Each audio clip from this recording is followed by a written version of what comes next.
खबर में खुश आमदेद। मैं हूँ आपका होस्ट सईद काजी।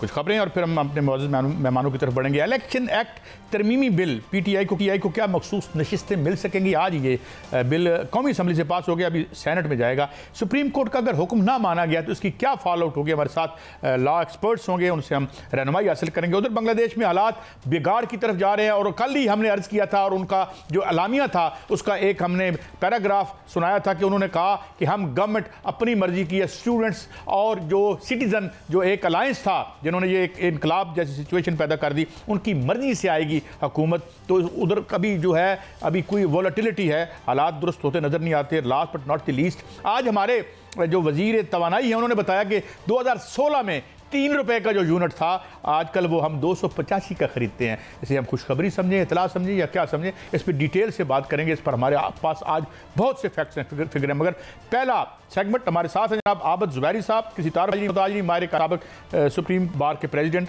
जनाब हसन रज़ा पाशा साहब, किसी तारीफ के मुताज नहीं है। Thank you very much Pasha साहब। ये एग्जीक्यूटिव कमेटी जो थी पाकिस्तान बार काउंसिल की, उसके ये चेयरमैन रह चुके हैं। बहुत शुक्रिया आबद ज़ुबैरी साहब। मैं आपकी तरफ आता हूँ। हजूर, हम तो बड़ा गिला करते थे कि यार ये जो असम्बली है ये हमारे MLAs हमारे भाई इसलिए नहीं है कि ये जो है सड़कें पक्की कराएं, नालियाँ पक्की करें, लॉ मेकिंग करें।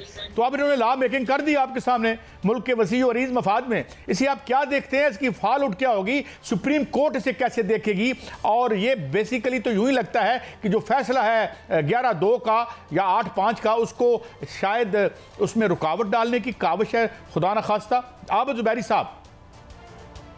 बिस्मिल्लाहिर्रहमानिर्रहीम। बहुत शुक्रिया काजी साहब। देखिए, बिल्कुल ये तो कानून साजी इसलिए हो रही है कि इस जजमेंट को, जो फैसला है सुप्रीम कोर्ट का, इसको किसी तरह ख़त्म कर दिया जाए। लेकिन ये भूल रहे हैं कि कानून साजी से अदालती फैसले ख़त्म नहीं किए जा सकते, और अगर ये कोशिश करेंगे तो ये एक गैर आइनी, गैर कानूनी लेजिस्लेशन होगी, तो और वो आइन के मुतसादिम होगी और ये कोर्ट डिक्लेयर कर देगा। और हम लोग तैयार हैं इसको चैलेंज करने के लिए कि ये इस तरह की कानून साजी होगी, क्योंकि देखिए हमने अपनी आला अदालतियों के फैसले नहीं मान के हम इस नहज पे पहुंच चुके हैं। इलेक्शन के ऊपर आपने देखा जजमेंट्स नहीं मानी गई, मजाक उड़ाया गया, कोर्ट की तजलील की गई, और अब तो वही जज जो इनके साथ थे वो इनके फैसले दे रहे हैं, तो अब उनको तकलीफ हो रही है, क्योंकि वो चाहते नहीं कि PTI को ने फैसला करा हुआ है कि PTI को नशिस्तें नहीं मिलेगी। कोर्ट का हुक्म मानिए, उनको नशिस्तें दीजिए और आइन और कानून के हिसाब से आगे चलिए। लेकिन इस तरह से देखिए, मुकन्नना के पास बिल्कुल हक होता है वैलिडेशन का, कि कोई जो सुप्रीम कोर्ट कोई उसको आइडेंटिफाई करती है कि इस कानून में ये सुखम है, ये आइन से मुतसादिम है, उसको निशानदही कर देती है कोर्ट। ये उसका हक है आइन के तहत। उसके बाद उन कानून की वो इस्लाह करके उसको दोबारा से वो इनेक्ट कर सकते हैं। ये तो उनको इजाजत होती है हमारे आइन और कानून के हिसाब से। लेकिन सुप्रीम कोर्ट का या किसी भी कोर्ट का फैसला वो एक कानून साजी से ख़त्म नहीं कर सकते। तो मैं समझता हूं कि ये जो इन्होंने कोशिश की है ये नाकाम होगी और ये चैलेंज होगा, और इससे और देखिए हालात ही ख़राब होते जाएंगे, क्योंकि अगर हम कोर्ट के फैसले नहीं मानेंगे तो आपने अभी देखा बांग्लादेश और इन जगहों में क्या हो रहा है कि हम भी फिर उसी नहज पे पहुंच जाएंगे जहां आइन और कानून की हुक्मरानी नहीं होगी, डिक्टेटरशिप होगी। जो अगर ये डिक्टेटरशिप होगी जिसमें आइन और कानून और ये अदालतें होती हैं, ये मातहत होती हैं एग्जीक्यूटिव के, अगर ये लोग इस तरह ये चीज़ चाहते हैं तो बिस्मिल्लाह। अच्छा हसन रज़ा पाशा साहब, मैं एक 2-4 चीज़ें मेंशन करता हूँ। आप देख लें, इलेक्शन, बल्ले का पहले फैसला और बाद में बल्ले के बारे में उन्होंने क्या कहा, उसके बाद फॉर्म 45-47, पतन की रिपोर्ट, इवन मियाँ साहब के अपने हल्के के बारे में, ऊपर नीचे वोट और MPA के वोट और MNA के vote, and now finally a decision comes. And अब उसको इस सारी जो ट्रेल ऑफ इवेंट्स जो मैंने आपके सामने कही है, इसमें कितनी खुशनीति नजर आती है आपको? हाँ, थैंक यू वेरी मच काई साहब, आपने मौका फराहम किया। देखिए, बदनीति और अच्छी नीयत, नहीं, मैंने खुशनीति की बात की है, बदनीति की तो बात ही नहीं की मैंने। खुशनीति और बदनीति दोनों साइड बाय साइड चलती हैं और मंजिल दोनों की एक ही होती है। चाहे आप जो है वो कोई ऐसा रास्ता इस्तेमाल करें जो खारदार रास्ता है, या फिर आप मोटरवे से जाएं, लेकिन मंजिल एक ही है। देखना यह है कि क्या शुरू से जो मामला चल रहे हैं और जिस तरीके से चलाए जा रहे हैं उनमें कहाँ तक बेहतरी की उम्मीद है। आप देखें कि जो बहुत उम्दा ज़हन थे उन्होंने क्या किया कि उन्होंने ये किया कि बल्ले का निशान ले लिया। बल्ले का निशान लेने से मैं समझता हूँ कि पीटीआई की जो मकबूलियत है उसमें 20% इजाफा होगा। फिर इलेक्शन से एक हफ्ता पहले ऊपर तले आपने 3 मुकदमात का फैसला किया, सजाएं सुनाई। 20% उस वक्त उनकी बड़ी मकबूलियत जब आपने इद्दत वाले केस में फैसला सुना दिया। और ये उनको ये समझ नहीं आ रही कि जितना हम केसेस बढ़ाते जा रहे हैं मकबूलियत में इजाफा होता जा रहा है। अब वो इतने अच्छे ज़हन साजी करने वाले लोगों से आप क्या एक्सपेक्ट करते हैं। अब रह गई बात ट्राइकॉटमी ऑफ पावर की। इसको देखें, जुबैरी साहब ने जिस तरह फरमाया कि ये करने जा रहे हैं, बिल्कुल जाना चाहिए इनको और ये करें, लेकिन क्या पार्लिमान के पास कानून साजी का इख्तियार नहीं है? क्या अदलिया के पास सिर्फ ये इख्तियार नहीं कि उन्होंने कानून और आइन की तशरीह करनी है और आगे इंतज़ामिया ने उसकी इम्प्लीमेंटेशन करनी? बात ये है कि आप जब भी कानून साजों के जो इख्तियारात हैं वो सल्ब करने की कोशिश करते हैं तो फिर भी अनारकी फैलती है, और जब आप तशरीह करने वाली जो इदारा है उसके इख्तियारात सल्ब करते हैं तो फिर भी अनारकी पैदा होती है। इंतज़ामिया क्या करेगी? इंतज़ामिया कभी पार्लिमान को देखेगी, कभी अदलिया को देखेगी, और दोनों इतने साहिब अदारे हैं जिनके खिलाफ वो जा नहीं सकते, तो अल्टीमेटली मामला अनारकी की तरफ जाएगा। तो काई साहब, ये चीज़ें आप देखें कि क्या 2563A वाला केस था पंजाब असेंबली वाला, कि उन लोगों 25 जो MPAs थे उनके ज़हन में था कि हमने फ्लोर क्रॉसिंग करनी है, आपने उनके वोट काउंट नहीं किए और डी-सीट कर दिया, और यानी पनिशमेंट आपने सुना दी, गुनाह सरजद नहीं हुआ।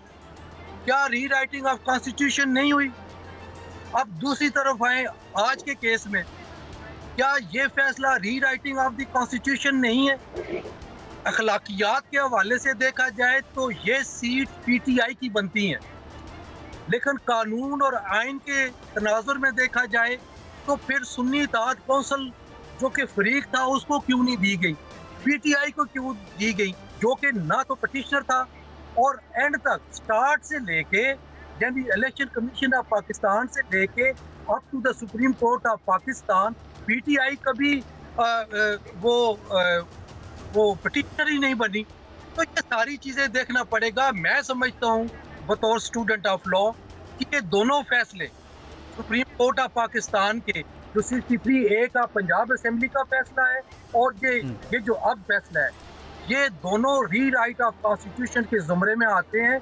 और कोई शक नहीं है कि आर्टिकल 189 ऑफ द कॉन्स्टिट्यूशन में ये है कि तमाम इदारे सुप्रीम कोर्ट की जजमेंट पे अमल दरामद करने के पाबंद है, ये भी साइड पे है। तो देखिए ये सारी चीजें आप देखिए। अच्छा, मैं इन कर लूँ, मैं माफ़ी चाहता हूँ, मैं मियाँ शाहिद साहब का तारुफ नहीं करा चुका, ब्यूरो चीफ है, हमारे प्रोग्राम का हिस्सा हैं।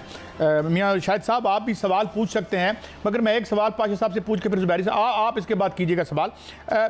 हसन रज़ा पाशा साहब, ये तो आपने ठीक कहा, लेकिन एक अरसे से हम एक चीज़ देख रहे हैं, कभी पर्सन स्पेसिफिक लॉ बनता है, कभी पार्टी स्पेसिफिक लॉ बनता है, नंबर 1। सेकंड मेरा क्वेश्चन, पीटीआई की ये सीटें नहीं हैं by any stretch of imagination, ये मुस्लिम लीग नून और पीपल्स पार्टी की कैसे हैं? जनाब हसन रज़ा पाशा साहब।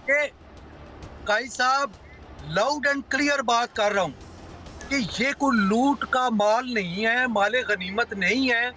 ये पीपल्स पार्टी और नून की या जमीयत उलमाए इस्लाम की नशिस्तें किसी तौर पर भी नहीं है। अच्छा, मैं चाहूँगा आपकी बात लाउड एंड क्लियर आ गई। मियाँ शाहिद साहब, I would like you to ask any question. मुझे लग रहा था आप सवाल पूछना चाह रहे हैं। मियाँ शाहिद साहब, हमारे साथ आबद जुबैरी साहब भी हैं और हसन रज़ा पाशा। जी काई साहब, जी काई साहब, मेरा सवाल जुबैरी साहब से है। जुबैरी साहब, आज आखिरी दिन है, आज 6 अगस्त है और आज आखिरी दिन है अमल दरामद करने का इलेक्शन कमीशन को फैसला जो सुप्रीम कोर्ट का है। एक तो ये दिन गुजर गया, तकरीबन इस पर अमल दरामद नहीं हुआ। दूसरा, ये चैलेंज तो होगा, लेकिन क्या जो फैसला था वो मैंने पढ़ा है, वो आइन की उसमें तशरीह की गई है, आइन की शिकों की हवाला दिया गया है। ये आज जो कानून साजी की गई है, क्या ये आइन को जो नीचा दिखाने वाली बात नहीं है क्या? क्योंकि जो सुप्रीम कोर्ट का शॉर्ट ऑर्डर है उसमें आइन की शिकों की हवाले आर्टिकल जो है उसका हवाला दिया गया है। और ये जो आज इलेक्शन एक्ट में तरमीम की गई है, ये इलेक्शन एक्ट में तरमीम है, ये कानून में तरमीम की गई है। लेकिन क्या जो इलेक्शन कमीशन है वो आज तौहीन अदालत नहीं कर रहा, या मिसकंडक्ट का मुर्तकब नहीं हो रहा, या इस पर यह भी वाज़ेह कर दीजिएगा क्या सुप्रीम कोर्ट इस पर आज खुद नोटिस ले सकती है? जी ज़ुबैरी साहब। देखिए शाहिद साहब, बिल्कुल आपने बिल्कुल वजह फरमाया है कि सुप्रीम कोर्ट को बिल्कुल आज खुद नोटिस लेना चाहिए, क्योंकि देखिए या जो पार्टी हो वो मूव करे कोई एप्लीकेशन उनके सामने के तौहीन। देखिए इलेक्शन कमीशन ने तो अमल नहीं करना। देखिए ये कानून अभी बना नहीं है, बिल पास हुआ है सिर्फ नेशनल असेंबली से, फिर ये जाएगा सेनेट में, फिर सदर मुमलिकत के पास जाएगा, फिर उसके बाद ये एक्ट ऑफ पार्लियामेंट जब गज़ेट होगा फिर ये एक्ट ऑफ पार्लियामेंट बनेगा। तो उस वक्त तक कोई कानून नहीं है, इस वक्त सिर्फ जजमेंट कोर्ट की मौजूद है। उसमें आप जैसे फरमा रहे हैं आज आखिरी दिन, आज उन्होंने अमल नहीं किया तो ये मुर्तकब हो गए कंटेम्प्ट के। अगर कल कानून बन भी जाता है और वो अपहोल्ड भी हो जाता है, लेकिन आज की तारीख में कंटेम्प्ट खत्म कर दिए इन्होंने, तो इवन बाद में अगर ये कानून बन जाता है और कोर्ट कहती है कि बिल्कुल सही बना, हमारी जजमेंट खत्म हो गई, लेकिन आज की तारीख में कंटेम्प्ट इन पे हो गई, तो कंटेम्प्ट के मुर्तकब हो गए ये लोग सारे इलेक्शन कमीशन। अब ये सुप्रीम कोर्ट के ऊपर है। आप देखिए पिछले साल इलेक्शन के केस में सुप्रीम कोर्ट से हम कहते रहे कि जी आपने जजमेंट दी, उसमें अमल दरामद कर नहीं कराया। अगर उस वक्त ये अमल दरामद करा लेते तो आज ये नहीं हो रहा था, लेकिन हमारी अमल दरामद नहीं करना, अमल दरामद नहीं होता। ज़ुबैरी साहब मैं चाहूंगा क्विकली, क्योंकि वक्त कम है, पाशा साहब इसी बात पे आप अपना रिस्पांस है वो, और जब तक नहीं कहेगी ये अमल दरामद नहीं करेंगे। अब कोर्ट को उठना है, वुकला को उठना है, कोर्ट को उठना है, अवाम को उठना है, ठीक ये अमल दरामद कराएं सुप्रीम कोर्ट के फैसले पे कि इससे हमारी जमहूरियत को तकवीयत मिलेगी। और जी पाशा साहब योर रिएक्शन ऑन दिस। हक है पार्लियामेंट का बनाने का, बिल्कुल हक है, सुप्रीम कोर्ट का हक है तशरीह करना, आप उससे डिसएग्री करें, लेकिन पार्लियामेंट सुप्रीम कोर्ट ने जो कह दिया कानून वो कानून है, आप उसको खत्म नहीं कर सकते। ठीक है ज़ुबैरी साहब, ये आपकी बात हमने आ गई। जी पाशा साहब आप इस पे क्विकली प्लीज रिस्पॉन्ड कर दें। 12 जुलाई का जो सुप्रीम कोर्ट का शॉर्ट ऑर्डर है उसमें उन्होंने एक विंडो खोली है, विंडो ओपन रखी है। इलेक्शन कमीशन ऑफ पाकिस्तान को ये है कि अगर आपको ये जजमेंट या ये ऑर्डर समझ नहीं आता, कुछ कन्फ्यूजन है, तो आप सुप्रीम कोर्ट ऑफ पाकिस्तान को दोबारा और इसको अवेल करते हुए पाकिस्तान सुप्रीम कोर्ट को कर चुका है कि ये हमारे पास पीटीआई की जो तंजीम है वो मौजूद नहीं है, वो स्ट्रक्चर नहीं है, तो हम किससे बात करें, क्योंकि इलेक्शंस अभी तक उसको पेनल्टी अटैच नहीं हुई, वो हमने उनको परफेक्ट नहीं करार पाया, तो वो उन्होंने बहाना साजी की या जो भी की, लेकिन उस का बेनिफिट उठा के उन्होंने कोर्ट ऑफ पाकिस्तान में किया हुआ है, तो शायद कंटेम्प्ट ना लग सके। अलबत्ता बहुत शुक्रिया हसन रजा पाशा साहब, बहुत शुक्रिया ज़ुबैरी साहब। दो नुक्ता है निगाह सामने है, मगर बात यह है कि ये पाशा साहब ने ठीक बात की, मगर इखलाकियात को क्या हमारे कवानीन से अलहदा होना चाहिए, या कोई कानून ऐसा भी हो सकता है जो इखलाकियात की ज़िद हो या उससे मुतसादम हो। इससे ये अहम मामलात हैं, और साथ साथ ये खुशनीति का भी मामला है, और पर्सन स्पेसिफिक या ग्रुप स्पेसिफिक या पार्टी स्पेसिफिक कानून क्या बनने चाहिए या नहीं बनने चाहिए। ब्रेक के बाद हाजिर होते हैं। अहम इश्यूज़ हैं, बांग्लादेश की बात करेंगे, बिजली की बात करेंगे, क्या मामलात हैं और कौन सा एक अजीब वक्त तुलू हो रहा है, एक ब्रेक के बाद।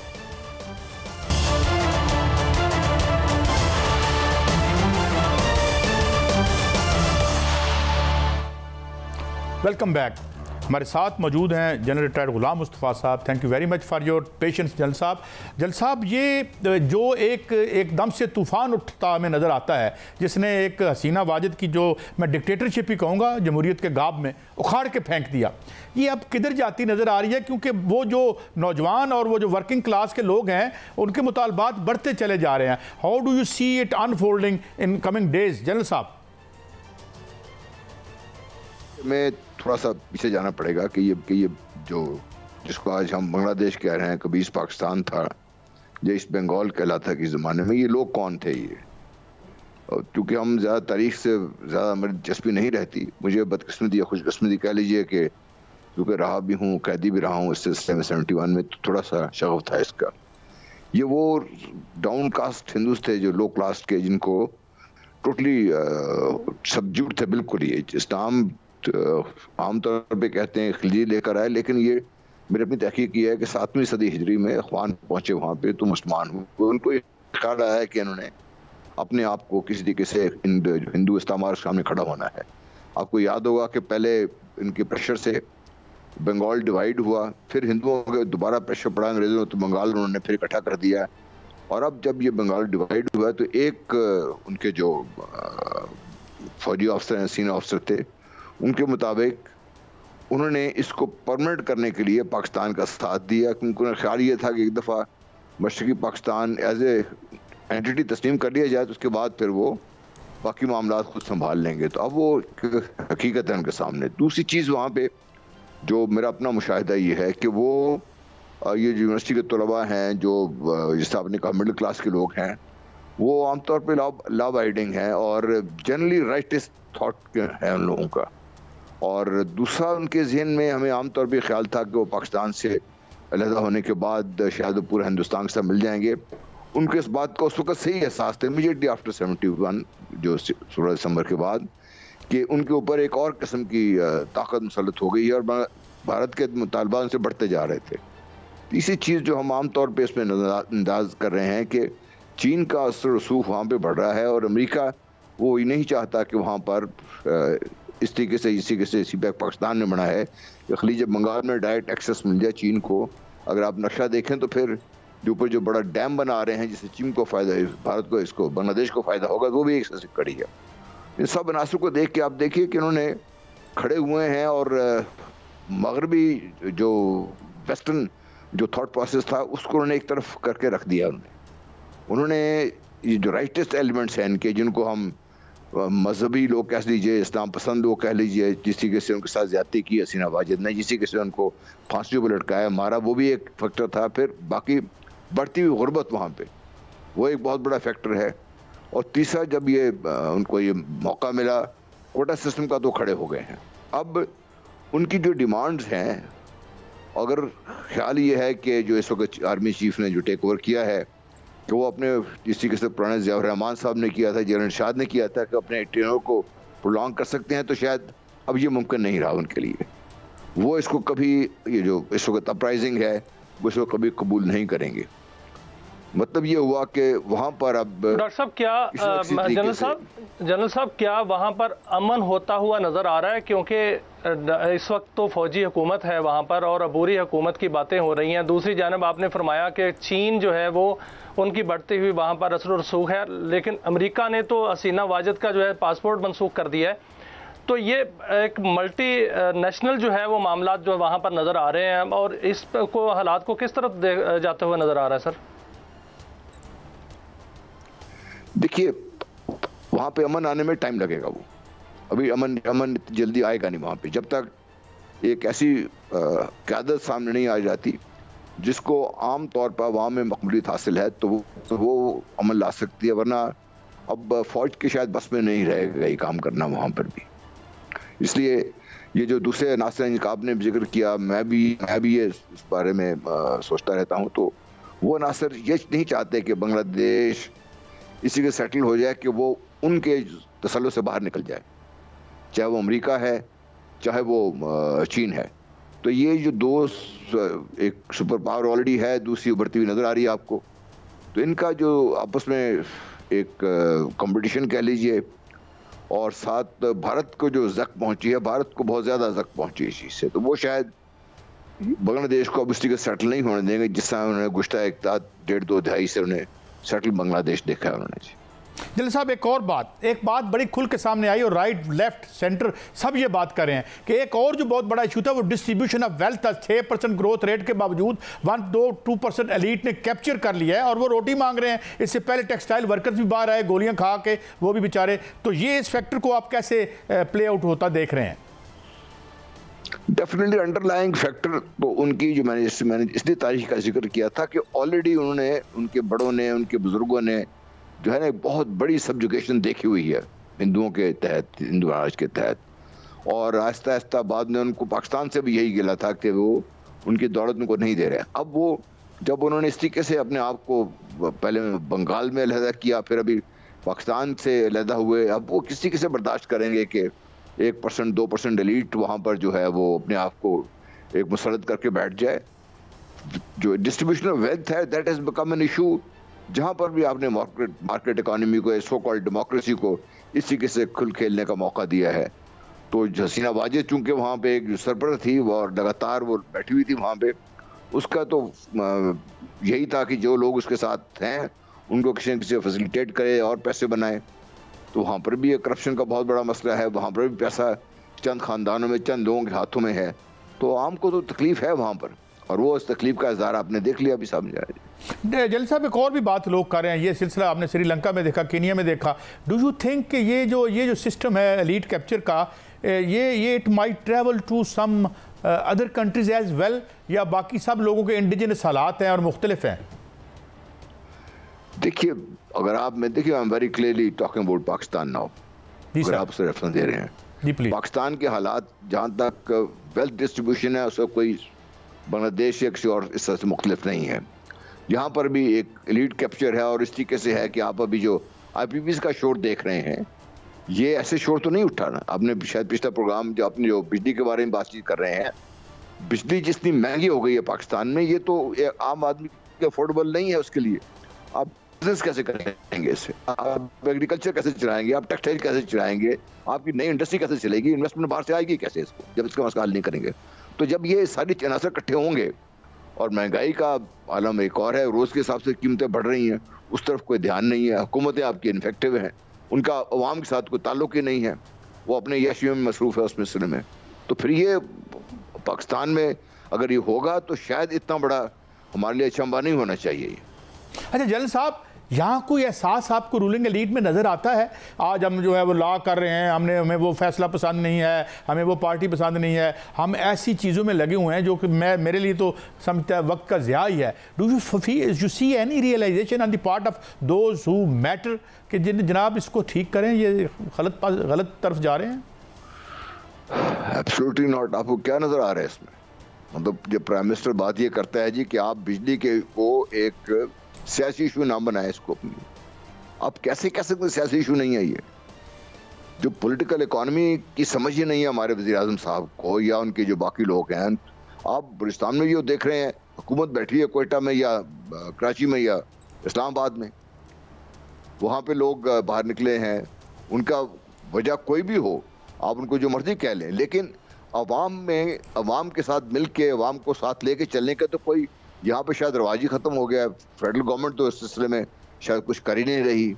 अगर को इतना उनको है, कोई कवानीन तब्दील कर रहे हैं, कभी कुछ कर रहे हैं, कभी कुछ कर रहे हैं, क्यों कर रहे हैं इस चीज़ को? ये वो क्यों नहीं अवाम में जाकर एक दफ़ा बात करते, अवाम का जो बातें उनकी सुनते, अवाम के साथ अपना ताल्लुक जोड़ते और अवाम के मसाइल को हल करते?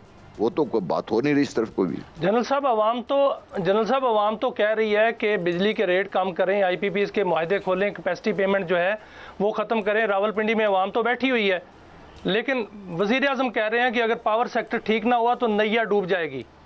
तो आप क्या समझते हैं कि ये ठीक होने वाली कोई हालात बन रहे हैं या मज़ीद बिगड़ेंगे? देखिए, वो बात कर, नैया तो डूब रही है ना, नैया को निकालने के लिए ठीक करना है तो वज़ीर आज़म ने ठीक करना है, मैंने तो नहीं ठीक करना है ना। वज़ीर आज़म ने इसके लिए को लाहे अमल तो बताया, मैं क्या करेंगे वो, क्योंकि जब आप खोलेंगे सारे को, ये जो कुछ 40 खानदानों की बात कर रहा है, कुछ जब आप इनको खोलेंगे, मैं तो बड़े से बात का शोर बचा रहा हूँ, और पीस पार्टी वाले मुझसे नाराज भी थे इस बात से कि मैं क्यों ये बार बार बात करूँ। पाकिस्तान की इकॉनमी की सबसे बड़ी जो हाइस थी जब आपने नेशनलाइज किया इसको, उस वक्त पाकिस्तान की इकॉनमी का आपने बड़ा गरक कर दिया, पीस पार्टी थी उस वक्त। जब IPPs का दौर शुरू हुआ और जिस से खुल के आए हैं सारा कुछ, उसके बाद आप देख लीजिए 2015 के बाद जो कवानीन बने हैं, कुछ किया है, नून लीग वहाँ पे शामिल थी उसमें, आप ये खुद तो उसमें शामिल है। बात सर IPPs भी तो जनरल साहब IPPs जो हैं वो भी तो इन्हीं एलीट के हैं ना, जो पार्लियामेंट्स में बैठे हुए हैं, पार्लियामेंट के अंदर बैठे हैं या बड़े बड़े ओहदों पर बैठे हैं। तो ये कैसे करेंगे अपने, जब उनकी जेबों पे हाथ पड़ेगा तो फिर तो ऐसा नहीं हो सकता कि वो इसको बर्दाश्त करें और मुआहदे खोलें और तमाम मामला जो है वो दुरुस्त करें। हुजूर, मैं ये तो अर्ज कर रहा हूँ ना कि ये कैसे करेंगे, ये बताया तो सही ना, इन्होंने करना नहीं है, रजा नहीं का करने का। अच्छा, कैसे करेंगे बताएं? अगर करना हो तो रोज रेट भिजाने के बजाय, इतना बड़ा ये रॉकेट साइंस नहीं इसको ठीक करने के लिए। ठीक किया कि जा सकता है, बिल की बात है, मलेशिया ने किया है, सब कर सकते हैं, सारे चीज़ें मौजूद हैं। लेकिन जैसा मैं एक और इशू पे वो बड़ा इंपॉर्टेंट इशू है और वो आलमी तौर पर हमें भी इसमें इन्वॉल्व हो सकते हैं, अल्लाह माफ़ करे, कि ये ईरान और इजराइल का मामला है। ईरान प्रीएम्प्टिव स्ट्राइक्स की बात कर रहा है और जो है ईरान जो इजराइल जो है और ईरान ने वो किया है कि जनाब हम बदला लेंगे। How do you see that playing out? बड़ा अजीब सा याद आ गया जल साहब। जो लेटेस्ट में जो भी खबरें देख रहा था, एयर फ्रांस ने अपनी फ्लाइट्स लेबनान की बंद कर दी हैं और अमेरिका ने इजराइल को जो कहा है कि ईरान स्ट्राइक कर सकता है अपनी जो उनकी वहाँ पे हिजबुल में देख लीजिए जो भी हिजबुल्लाह है और दूसरे जो लोग हैं उससे, तो ख़तरा तो बहुत बड़ा है और इजराइल चूँकि पीछे हटने को तैयार नहीं है और अमेरिका अपनी वो इजराइल उसकी मजबूरी बना हुआ है, क्योंकि ये बाइडेन साहब ने कहा था ना कि if there was no Israel we have to create an Israel there in that region. तो अब ये कैसे पीछे हटेंगे उससे? तो ये भी वहाँ फंसे हुए हैं। यूरोपियंस अपना अलग रो रहे हैं। तो ये एक खित्ते को डिस्टेबलाइज तो ऑलरेडी है, इसमें चिंगारी लगाई गई है, अब इसको हवा दी जा रही है और ये मामला मुझे डर ही है कि बढ़ेगा। और मुझे सबसे बड़ा डर इसलिए भी है कि पाकिस्तान हमसाया मुल्क है ईरान का, इजराइल हमारे बॉर्डर से मेरे ख्याल 1.5 घंटे की जो बोट ड्राइव पे बैठा हुआ है हमारे सामने। तो ईरान तो साथ जो है भी है, पाकिस्तान भी तो एक निशाने पर है ना इसमें। हम ये ना भूलें कभी भी कि मेरी सारी सोच का महवर ये होता है कि सारी जो है डेवलपमेंट, इससे पाकिस्तान को क्या हो सकता, पाकिस्तान को भी होता है खुदा खास्ता। तो उनकी कोशिश है, अगर ईरान चाहता है क्या कहते हैं इजराइल के ऊपर जिस तरीके से वो ईरान अपने मनसूबाबंदी कर रहा है, जो नजर आता है वो करेगा, क्योंकि वो बार बार तो इतनी मार नहीं खा सकते हैं। पहले उनके साइंटिस्ट मारे गए और उनकी लीडरशिप मारी गई, उनके इकोनॉमिस्ट को मारा गया ईरान की जो है मुख्तलिफ मुल्कों में जाकर। तो ईरान कितनी देर तक ये बर्दाश्त कर सकता है? ये तो ईरान भी रिटेलिएट करने के लिए तैयार है। साहब क्या आप देख रहे हैं कि जो सर जनरल साहब क्या आप देख रहे हैं कि जो मौजूदा हालात बन रहे हैं और ईरान अगर हमला करता है और भरपूर हमला करता है, तो वो जो हदीस मुबारक में आता है कि एक जंगों की माँ, जिसको हम तीसरी आलमी जंग भी कहते हैं, क्या उस तरफ दुनिया बढ़ रही है? और अगर उस तरफ बढ़ गई दुनिया तो क्या बहुत बड़ी तबाही आ सकती है? तो आप क्या देख रहे हैं कि क्या तीसरी आलमी जंग की तरफ दुनिया बढ़ रही है बड़ी तेजी से? जी देखिए, इन ए वे तो हम तीसरी आलमी जंग में ऑलरेडी हैं। जहाँ तक पाकिस्तान का ताल्लुक है, हम तो इस जंग में हैं। दहशतगर्दी को एज ए टूल हमारे खिलाफ इस्तेमाल किया जा रहा है, हम उस जंग में मसरूफ़ हैं और लड़ रहे हैं उससे बाकायदा। उसके लिए मुख्तलिफ जगह से हमारे ऊपर हमले हो रहे हैं, भारत और इजराइल भी शामिल है, अमेरिका भी शामिल है उस सिलसिले में। जहाँ पाकिस्तान का ताल्लुक है वो तो जंग में है, ईरान को भी हालत जंग में लेके आ गए हैं वो लोग। आप लेबनान देख लीजिए, सीरिया देख लीजिए, बाकी लीबिया के साथ क्या हुआ वो देख लीजिए। आप इसमें एक किस्म की जंग में तो ऑलरेडी है ये। अब जो हमें ये ताकत सेकेंड वर्ल्ड वॉर की तरह की जंग होगी वो शायद हमें नजर ना आए, लेकिन ऑलरेडी देखिए आपको अंदरूनी तौर पे कमज़ोर किया जा रहा है। उसके बाद जो उनके पास जो हथियार है सबसे बड़ा वो कर्जे का, पैसे का वो इस्तेमाल किया जा रहा है। अरबों की बदकिस्मती है कि उनकी जितनी दौलत है वो उनके हाथों में पड़ी हुई है, उनको स्क्वीज करते रहते हैं। तो ये तो कोई इतना अचंभा नहीं कि जंग में तो ऑलरेडी हम हैं। इसको एस्केलेट होने में कब टाइम लगेगा ये मैं नहीं कह सकता, लेकिन जंग में ऑलरेडी हम हैं, ये तो मैं जानता हूँ। अच्छा डॉक्टर साहब, जनरल साहब एक आपने बड़ी इंपॉर्टेंट बात की, वो ये थी कि पीछे हटने को कोई तैयार नहीं है। यानी होता है ना, गिव एंड टेक होता है, पॉलिटिक्स में होता है, आलमी डिप्लोमेसी में होता है। यहाँ एक अजीब सी एक मुझे तो मैं से अब इजराइल का पागलपन देख लें तो ये आपने इतनी दुनिया देखी है, इतने इंपॉर्टेंट आपने दुनिया की यानी जनरल रहे हैं आप, और ये ऐसे था पहले? इस तरह की ही रूलिंग एलीट थी शुरू से ही, मतलब 60s 70s 80s में? जी रूलिंग एलीट तो एक किस्म की रही है हमेशा से, लेकिन ये है कि उस वक्त एक आम आदमी को जो तासुर था कि एक आदमी की भलाई के लिए भी कुछ हो रहा था, उसको भी एक नए स्टेक होल्डर के तौर पे तस्लीम कर लिया गया था और उसके लिए कुछ ना कुछ कहीं ना कहीं आपको होता हुआ नजर आ रहा था।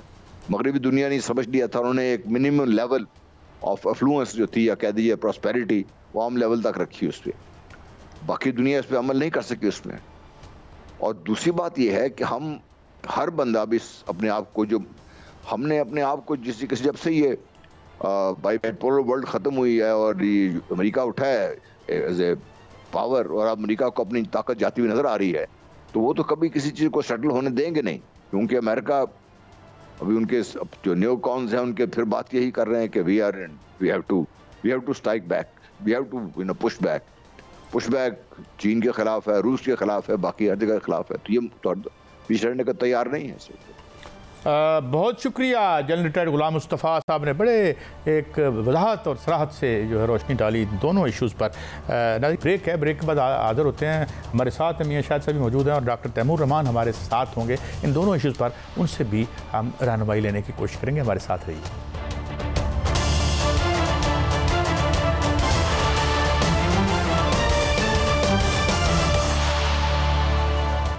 Welcome back.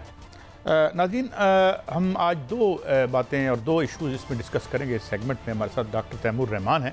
Thank you very much doctor साहब आपके वक्त के लिए। एक तो हम बिजली में बाद में बात करेंगे, मगर पहले जो बांग्लादेश में हुआ, क्योंकि बुनियादी तौर मैं ये डॉक्टर साहब समझता हूँ कि ये भी एक माशी जो मुतालबात थे उस पर यह तहरीक चली है। कोटे की बात अगर हम करें तो कोई जमहूरियत तो आप माशाल्लाह वहाँ पहले से मौजूद थी जिस तरह की हमारी इस दुनिया में होती है। डॉक्टर साहब, आप क्या समझते हैं, एक पूरी रेवोल्यूशनरी मूवमेंट बनी वहाँ पे तलबा की, और जो हमारी वर्किंग क्लास की पहले मूवमेंट हम देख चुके हैं, जो टेक्सटाइल वर्कर्स थे, ये कहाँ है, ये किधर जाती नज़र आती है? और वो जो डॉक्टर मोहम्मद यूनुस को कह रहे हैं, वो आप समझते हैं कि उनका दुरुस्त मुतालबा है? क्योंकि वो भी तो ग्रामीण बैंक और वो जो आपकी थी वो यानी पॉवर्टी एलिविएशन का वो जो माइक्रो फाइनेंस था जो कि फेल्ड मॉडल था मोस्टली, तो कहाँ किस समझ आता ये इनकलाब नज़र आता है आपको? हाँ जी, अभी तो इनकलाब की शुरुआत है, तो अब तो देखने की ज़रूरत है कि इन कुव्वतों में से कौन सी कुव्वत सामने आएगी। सबसे अहम बात समझने वाली ये है कि पिछले 15 साल की जो डेवलपमेंट है बांग्लादेश में, उसने एक तरफ तो बहुत तेज़ तरक्की दिखाई, इसमें कोई शक नहीं। 6% उनका एवरेज ग्रोथ रेट था पिछले 15 सालों से, और तकरीबन 188% उनकी 2009 से लेके अब तक इकोनॉमी ग्रो की, और पहले पाकिस्तान से वो पीछे थे, पाकिस्तान से भी आगे निकल गए, तो इसमें कोई शक नहीं। मगर वो जो वेल्थ नई पैदा हुई वो टॉप 5% 10% लोगों तक ही ज़्यादातर रही, और गरीब और अमीर के दरमियान जो फ़र्क है वो बढ़ता चला गया।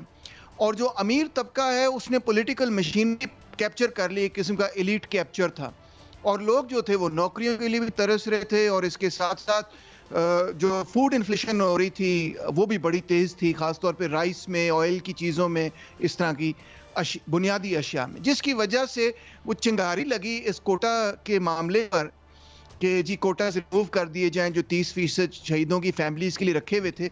मगर उस हुकूमत मान गई, मगर फिर भी मूवमेंट आगे बढ़ती चली गई, क्योंकि अब सिर्फ कोटा तक बात महदूद नहीं रही, मगर लोगों ने ये कहा कि इस हुकूमत को गिराया जाए, क्योंकि इसने 300 जो लोग हैं उनको राइट्स के अंदर कत्ल किया है, मारा है।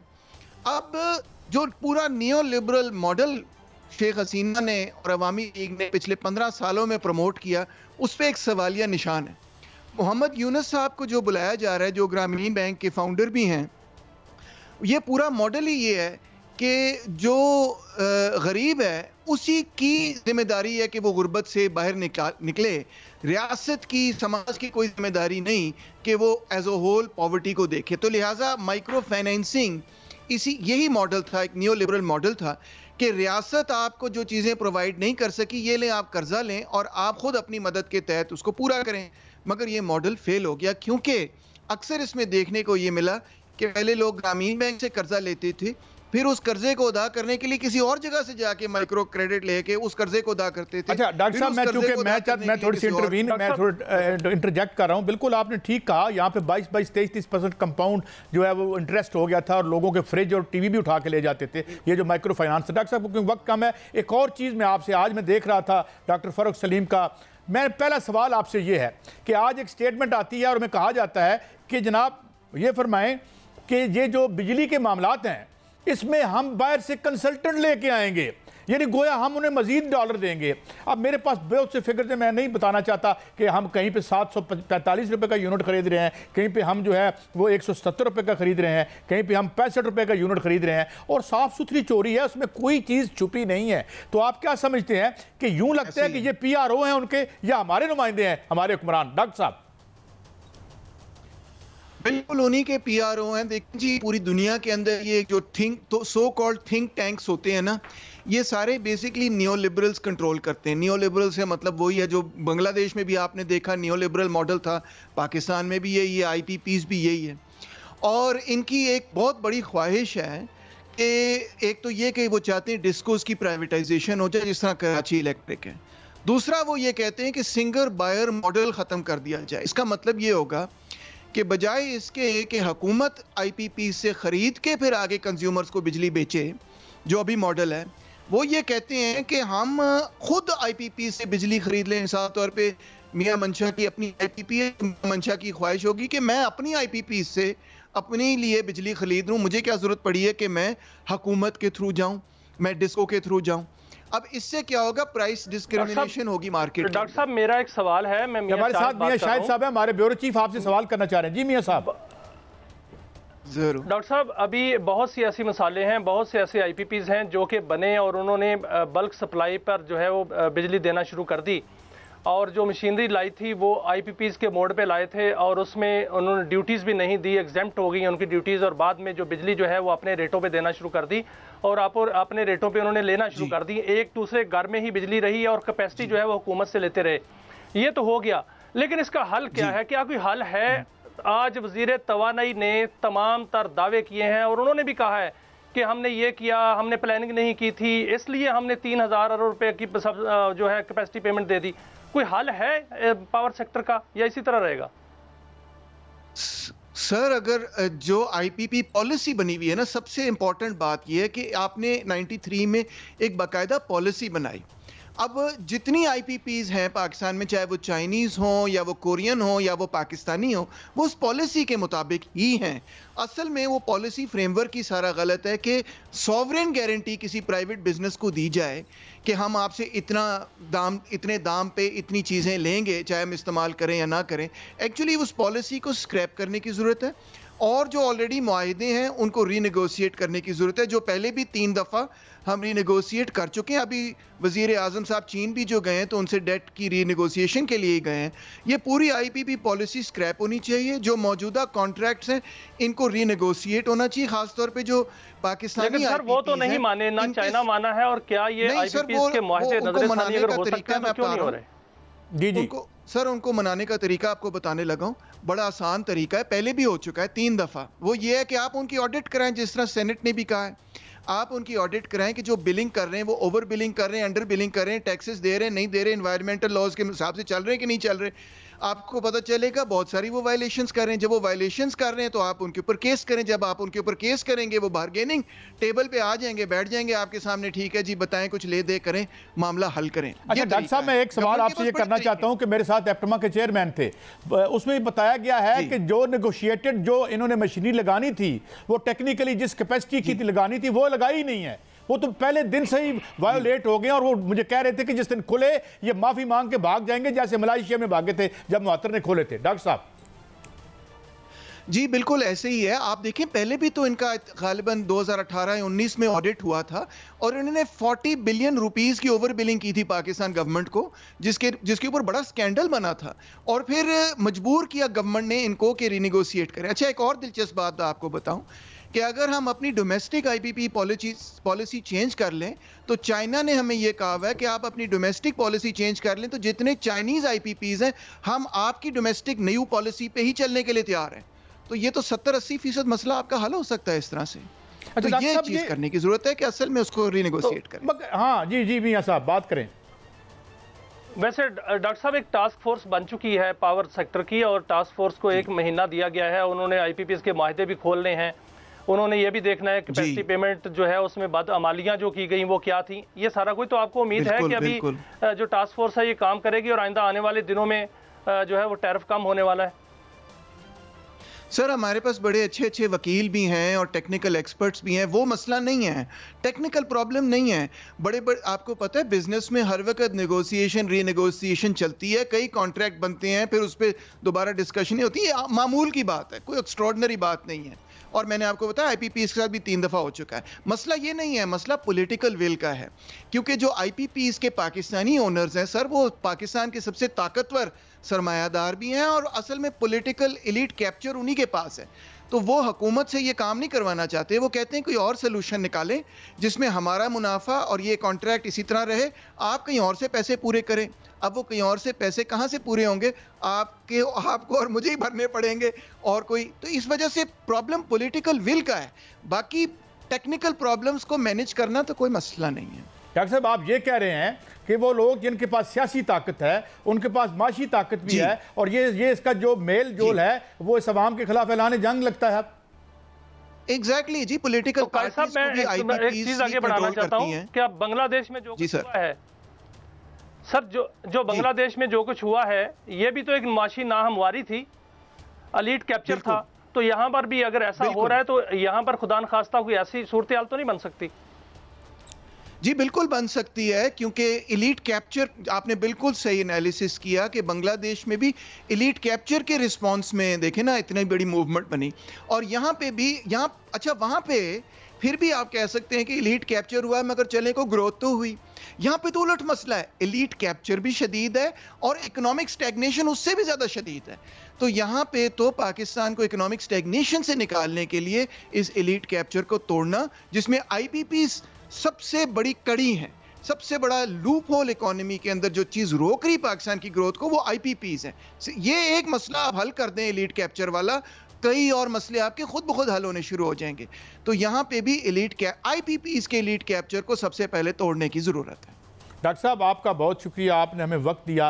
और नाज़रीन, आपने देखा, मैं मगर जाते जाते एक थोड़ी सी बात करना चाहता हूँ कि जो आप टास्क फोर्स लेके आ रहे हैं, 775 रुपये का आप एक ले रहे हैं, एक यूनिट ले रहे हैं, ये इसके लिए क्या हमें कोई कंसल्टेंट दरकार है? एक ऐसा IPP है जिसने एक मेगावाट बिजली नहीं बनाई और उसको आपने 6.9 बिलियन दे दिए। इस प्लांट फैक्टर जो है वो 18 पे चल रहा है, कुछ 4 पे चल रहा है, अपनी कैपेसिटी के 4 पे चल रहा है। तो इसके लिए क्या हमें फिर डॉलर अपनी जेब से निकाल के लोगों को देने पड़ेंगे? क्या वो सनू ठीक कर दो? हम ठीक शायद नहीं करना चाहते, क्योंकि वही बात है कि एक हाथ दूसरे हाथ को पैसा दे रहा है। तो नाज़रीन, ये था हमारा आज का प्रोग्राम, ये हमने बिजली पर बात की, ये भी हमारा अक्ली झील है और हमें इसको देखना है। अगर हमने ना देखा तो बहुत कुछ देखना पड़ सकता है। इजाज़त, अल्लाह हाफ़िज़।